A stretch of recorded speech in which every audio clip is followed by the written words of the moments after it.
आज जहां the great Himalaya है, जहां माउंट एवरेस्ट है, वहां पर हजारों साल पहले समुद्र बहा करता था। और ये बात सुनकर आपको लग रहा होगा कि कितनी बचकानी बात हम कर रहे हैं। आखिरकार हिमालय इतना ऊंचा है और वहां भला समुद्र कैसे बह सकते हैं।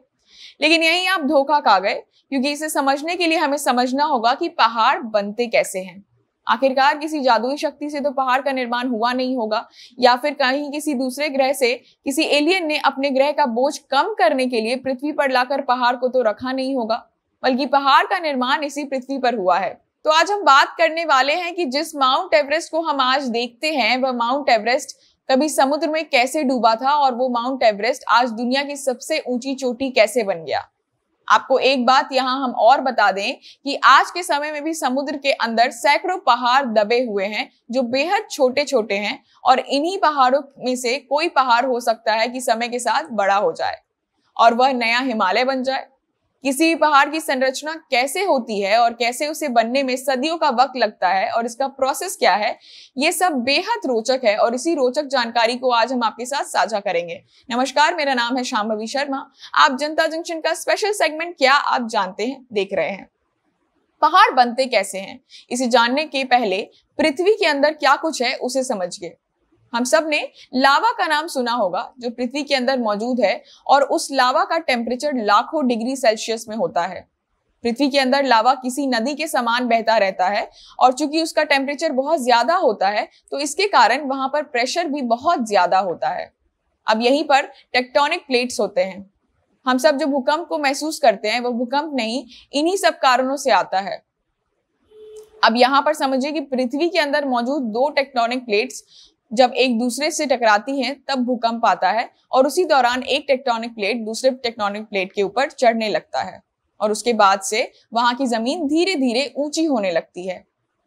जैसे आप किसी एक सामान के ऊपर दूसरा सामान रखते हैं तो उसकी ऊंचाई बढ़ जाती है, ठीक इसी प्रकार से जब एक टेक्टोनिक प्लेट दूसरी टेक्टोनिक प्लेट के ऊपर चढ़ने लगता है, तब वहां पर पृथ्वी की सतह की ऊंचाई बढ़ने लगती है, और पहला प्लेट होता है वह दूसरे प्लेट के नीचे घुसता है, और दूसरा प्लेट पहले प्लेट के ऊपर चढ़ता है।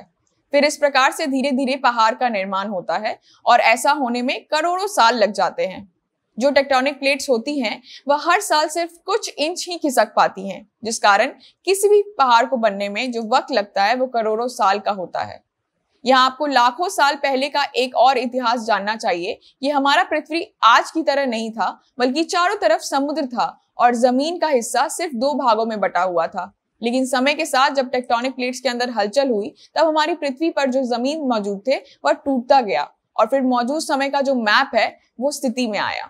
वैज्ञानिकों के अनुसार अगर भारत की बात की जाए तो पहले दक्षिण अफ्रीका से इसका जमीन जुड़ा हुआ था, लेकिन समय के साथ पृथ्वी के अंदर हलचल हुई और भारत धीरे धीरे एशिया महाद्वीप के साथ मिलता चला गया। और भारत जैसे जैसे एशिया महाद्वीप के करीब आता गया, वैसे वैसे हिमालय का निर्माण भी होता चला गया। जो हिमालय पर्वत है, उसका निर्माण टेक्टोनिक प्लेट्स के एक दूसरे के ऊपर चढ़ने के कारण ही हुआ था। आप अंदाजा लगाइए कि पहाड़ हर साल सिर्फ 5 से 10 इंच ही बढ़ते हैं, तो फिर हिमालय को बनने में कितना बड़ा वक्त लगा होगा। वैज्ञानिक बताते हैं कि करोड़ों सालों के बाद आज का द ग्रेट हिमालय अस्तित्व में आया।